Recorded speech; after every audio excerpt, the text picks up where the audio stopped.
तो सुजलॉन एनर्जी की बात करें तो पिछले कई महीनों के बाद आज जबरदस्त हमने तेजी देखी है, लगभग 15% के आसपास की तेजी। और ये जो तेजी है इसके पीछे है बहुत बड़ी वजह, क्यों आज इतनी शानदार तरीके से सुजलॉन दौड़ा।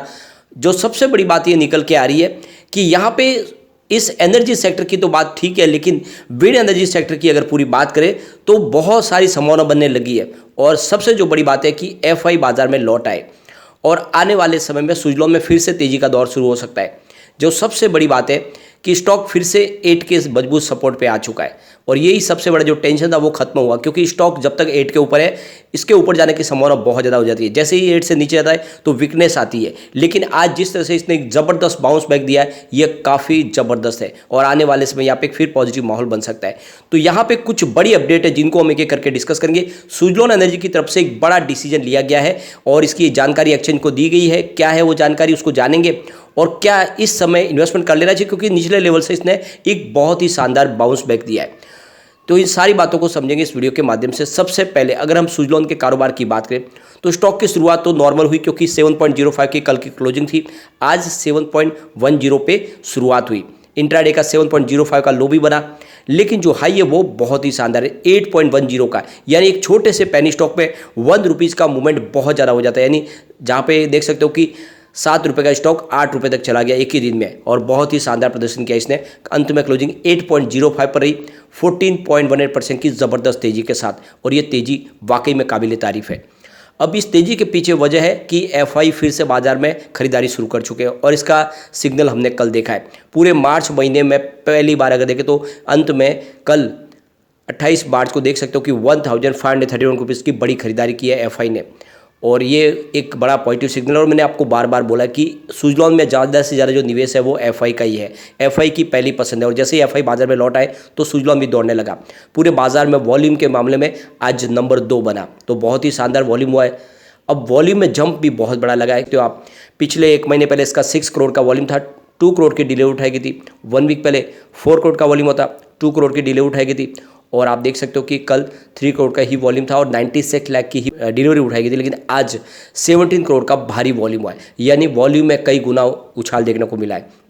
अब इसके बीच में एक बड़ी अपडेट निकल के आ रही है। सुजलॉन एनर्जी ने एक्सचेंज को जानकारी दी है कि उन्होंने मिस्टर गौतम दोषी को यहाँ पे इंडिपेंडेंट डायरेक्टर के पद पे अपॉइंट किया है और ये उनकी जो है या फिर रिपीट है उनकी अपॉइंटमेंट, और ये जो 3 साल के लिए इनको अपॉइंट किया गया, यानी 4 मई 2023 से लेके 3 मई 2026 तक के लिए ये यहाँ पे देख सकते हो कि अपॉइंट रहेंगे एज ए इंडिपेंडेंट डायरेक्टर, और ये स्पेशल रिजोल्यूशन प्लान के तहत इसको प्रस्ताव को पास किया जाएगा।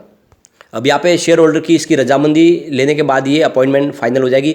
तो कुल मिला के देख सकते हो कि एक बड़ी अपॉइंटमेंट की गई है, और जिस तरह से पिछली इस बार भी उन्होंने देखा कि मैनेजमेंट में कुछ बदलाव भी किया है, और जब से तुलसी तांदी का देहांत हुआ उनके बाद में उनके भाइयों ने कंपनी को संभाला है और बहुत अच्छे से संभाला है। अब यहाँ पे एक बड़ी अपडेट निकल के आ रही है, विंड एनर्जी सेक्टर में एक बड़ा रिवॉल्यूशन आ सकता है। यानी अगर जो स्मॉल विंड की जो शुरुआत कर दी जाए तो आने वाले समय में इसमें बहुत सारी अपॉर्चुनिटी निकल के आएगी और बहुत सारा पोटेंशियल है। यानी सरकार ने जो अपना गोल सेट किया है कि आने वाले 2030 तक 500 गीगावाट की कैपेसिटी को पाना है, तो इसमें स्मॉल विंड टर्बाइन बहुत ज़्यादा मददगार हो सकते हैं। लेकिन ये जो आप देखें तो ये सक्सेस नहीं हो पाए, इसके पीछे बहुत सारी वजह भी है। अब यहाँ पे सरकार कोशिश कर रही है, जिस तरह से विंड एनर्जी सेक्टर में बदलाव लाया गया, पॉलिसी बदली गई है, तो हो सकता है कि ये जो स्मॉल विंड है ये अब ज़्यादा से ज़्यादा बिकने लगे, लोग इसको यूज करने लगे, अपने टेरेस के ऊपर लगाए या फिर टेलीकॉम टावर के ऊपर लगाए जा सकते। तो ये जो आप देखें तो ये 50 केवी कैपेसिटी के छोटे जो टर्बाइंस है, इसके माध्यम से आने वाले समय जो सरकार अपना गोल है वो अचीव कर सकती है। सबसे बड़ी बात है कि ग्रामीण क्षेत्र में जहाँ पे अभी भी बिजली नहीं पहुँच पा रही है, वहाँ पर भी इन छोटे विंड टर्बाइंस के माध्यम से ऊर्जा का इस्तेमाल हो सकता है। सबसे बड़ी बात है कि इन टर्बाइंस के माध्यम से ऊर्जा की जरूरत तो पूरे होंगे ही, साथ में लोगों के बिजली के बिल में कटौती हो जाएगी, लोगों को बहुत सारा बेनिफिट हो सकता है, और इसीलिए सरकार को इसको ज़्यादा से ज़्यादा प्रमोट करना चाहिए और सरकार इसके ऊपर अब कोशिश करनी शुरू हो चुकी है गंभीरता से। इससे पहले अगर आप देखें तो सरकार ने इससे पहले लाने की कोशिश की थी, लेकिन इसकी कॉस्ट बहुत ज़्यादा थी और ज़्यादा कॉस्ट की वजह से ये उतने पॉपुलर हो नहीं पाए। सबसे बड़ी बात है कि 1 kW सोलर रूफटॉप सिस्टम का जो बैटरी के साथ में विदाउट बैटरी जो कॉस्ट होता है वो 40,000 से लेकर 70,000 के आसपास रहता है, जबकि 1 kW स्मॉल विंड टर्बाइन की जो कॉस्ट है वो 80,000 से 1 लाख के आसपास है। तो कॉस्ट ज़्यादा है और इसी वजह से यहाँ पे विंड टर्बाइन के बजाय लोग सोलर रूफटॉप के ऊपर ज़्यादा विश्वास करते हैं और उसको लगाने की कोशिश करते हैं। सबसे बड़ी बात है कि 2010 में ही मिनिस्ट्री ऑफ रिन्यूएबल एनर्जी ने ये जो स्मॉल विंड टरबाइन को लॉन्च किया था, लेकिन उसके बाद में अगर आप देखें तो ये स्कीम 2017 में बंद हो गई थी और इस पॉलिसी को उतना रेस्पॉन्स नहीं मिला था। अब सरकार को इसमें अब और बहुत चेंजेस करने होंगे, सबसे बड़ी कॉस्ट को घटाना होगा, तभी लोग इसमें इंटरेस्ट लेंगे और ये ज़्यादा पॉपुलर हो सकते हैं। तो सुजलॉन एनर्जी सेक्टर में सबसे बड़ी कंपनी है। अगर सुजलॉन ये शुरुआत कर दे और सरकार की तरफ से सब्सिडी दी जाए तो आपको दिखाई कि बड़े बड़े जो जितने बिल्डिंग्स टावर है वहाँ पे ये विंड टर्बाइन्स लगाए जा सकते हैं और इसकी वजह से एक नई शुरुआत हो सकती है और आने वाले समय में सुजलॉन के कारोबार में तो वृद्धि होगी, लेकिन जो बिजली की समस्या है, जो ग्रीन एनर्जी का जो हमारा टारगेट है वो समय पे पूरा हो सकता है। एक बड़ी अपडेट और निकल के आ रही है, इंडिया और श्रीलंका के बीच में MOU साइन किया है। आने वाले समय में अगर आप देखें तो इंडिया जो है श्रीलंका में ग्रीन एनर्जी के माध्यम से ऊर्जा की ज़रूरतों को पूरा करेंगे और ये काफ़ी बड़ा बिजनेस टाइप। इससे पहले हमने कल डिस्कस किया था म्यांमार के साथ में भी ऐसे बिजनेस टाइप हो जिसके माध्यम से म्यांमार के छोटे छोटे गाँवों में इंडिया के माध्यम से बिजली की सप्लाई दी जाएगी। तो कुल मिला के इंडिया ने शुरुआत कर दी है इस सेक्टर में लीडर बनने की और जो हमारा ग्रीन हाइड्रोजन मिशन है उसके माध्यम से देख सकते हो कि आने वाले विश्व के सभी देशों में हम अपनी बिजली की ज़रूरत को पूरा करने के बाद जो एक्स्ट्रा बिजली होगी उसको दे पाएंगे, क्योंकि यहाँ पे वो पोटेंशियल है कि ज़्यादा से ज़्यादा सोलर एनर्जी के माध्यम से और विंड एनर्जी के माध्यम से हम बिजली को बना सकते हैं। अब यहाँ पे देख सकते हो कि ये जो रिपोर्ट निकल कर आई है, ये ग्लोबल विंड एनर्जी काउंसिल जो रिपोर्ट है 2023 की, ये कह रही है कि आने वाले 2027 तक इंडिया के अंदर वो पोटेंशियल है कि 680 गीगावाट कैपेसिटी को पाया जा सकता है। यानी इस क्षेत्र में बहुत सारी संभावना बनी हुई है और ज़्यादा से ज़्यादा अगर सरकार पॉलिसी में बदलाव कर देंगे, अब सरकार ने शुरुआत कर दी है, सब्सिडी दी जाएगी और इन्वेस्टमेंट नया किया जाएगा तो बिल्कुल विंड टरबाइन के माध्यम से ज़्यादा बिजली के निर्माण हो सकते हैं। अभी भी इंडिया के अंदर वो कैपेसिटी पाई नहीं गई है जिसका यहाँ पे ताकत है और इंडिया में उसकी अब शुरुआत होने वाली है। तो आप ये देख ही सकते हो कि सरकार ने जो शुरुआत की है उसके माध्यम से आने वाले समय इस सेक्टर में एक ज़बरदस्त तेज़ी का दौर शुरू होगा।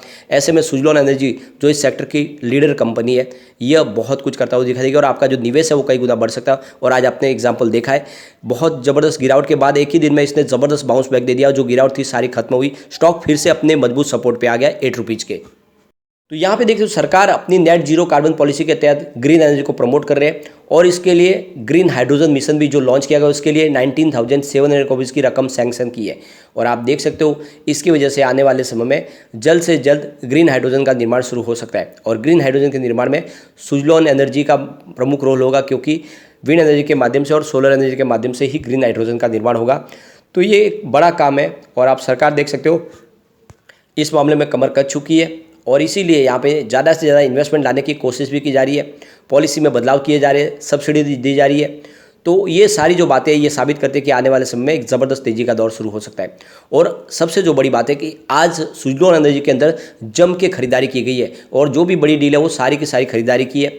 जो भी बिकवाली हुई है वो रिटेल इन्वेस्टर की तरफ से हुई है और आज भी बहुत ज़्यादा पैनिक कर रहे हैं, जबकि मैंने आपको लगातार बोला कि इस स्टॉक में आपको बने रहना है, ये आने वाले समय आपको मालामाल कर सकता है। आप देख सकते हो सुबह 9:40 पर 7.30 की प्राइस से 15,57,000 शेयरों की एक बड़ी खरीदारी हुई। उसके बाद 10 बजे 7.45 की प्राइस से 13,38,000 शेयरों की एक और बड़ी खरीदारी हुई। तो फिर 10:02 पे 7.45 की प्राइस से ही 20,14,000 शेयरों की एक और बड़ी खरीदारी हुई। फिर 10:15 पर 7.50 की प्राइस से 19,95,000 शेयरों की एक और बड़ी खरीदारी हुई। उसके बाद 2:43 पर 7.70 की प्राइस से 13,77,000 शेयरों की एक और शानदार खरीदारी हुई। उसके बाद 2:59 पर 7.85 की प्राइस से 17,46,000 शेयरों की एक और शानदार खरीदारी हुई। फिर 3:24 पर बाजार क्लोज होते थे 8 की प्राइस से 13,22,000 शेयरों की एक और बड़ी खरीदारी हुई। तो आप देख ही सकते हो कि आज बड़े फंड हाउस ने जम के खरीदारी की है और ये स्पेशल एफआई की तरफ से खरीदारी हो सकती है। अगर आप पिवट लेवल को देखोगे तो आपको समझ में आएगा कि सारे के सारे रेजिस्टेंस आज ही एक ही दिन में टूटे। आप देख सकते हो इसके सपोर्ट थे 6.88 का पहला सपोर्ट, ये टूटने के बाद स्टॉक आपको 6.72 तक जाता हुआ दिखाई दे सकता है और निचला जो सपोर्ट है वो 6.48 का है। पॉजिटिव माहौल बनने पे देख सकते हो कि जो रेजिस्टेंस है वो 7.28 का, इंट्राडे में इसको तोड़ा। सेकंड रेजिस्टेंस 7.58 का, ये भी टूट गया और तीसरा रेजिस्टेंस 7.68 का, जिसको इसको तोड़ता हुआ आपको दिखाई देगा। एक ही दिन में तीनों रेजिस्टेंस टूटे, इसका मतलब स्टॉक बहुत बुलिश जोन में आ चुका है और जैसे माहौल पॉजिटिव बना ये स्टॉक मुझे लग रहा है कि अब तेज़ी से ऊपर जा सकता है, लेकिन एक बड़ी तेज़ी के बाद थोड़ी सी प्रॉफिट बुकिंग भी आ सकती है। तो एक ही दिन में 15% की तेज़ी बहुत बड़े मायने रखती है। आपको इस बात को बिल्कुल नहीं भूलना चाहिए कि पिछले दिनों सरकार ने इनका जो भी कर्ज था अलग अलग 14 बैंकों का वो सारा का सारा चुका दिया गया है और वो 2 सरकारी बैंकों ने वो कर्ज अपने ऊपर ले लिया है और इनको काफ़ी बड़ी राहत दे दिया, यानी 2030 तक इनको कर चुकाना है और साथ में जो इंटरेस्ट रेट थे उसको भी कम करके दिया है। तो ये जो सारी बातें ये साबित करती है कि सरकार पूरी तरह से सहयोग कर रही है सुजलॉन एनर्जी का, और इसीलिए सुजलॉन एनर्जी आने वाले समय में एक अच्छा रिटर्न दे सकती है। और वैसे भी हम देख रहे हैं कि रिजल्ट भी काफ़ी शानदार देखने को मिले, कंपनी लगातार अपने डेट को भी कम कर रही है, तो बिल्कुल निवेश को बनाए रखा जा सकता है। लेकिन फ्रेंड, कोई भी इन्वेस्टमेंट करने से पहले अपने फाइनेंशियल एडवाइजर के बारे में ले ले या अपना खुद का रिसर्च करें, क्योंकि मैंने वीडियो आपके एजुकेशनल पर्पज़ के लिए ही बनाया। वीडियो पसंद आए तो लाइक से जरूर कीजिए और चैनल को सब्सक्राइब कर दीजिए। Thank you friend.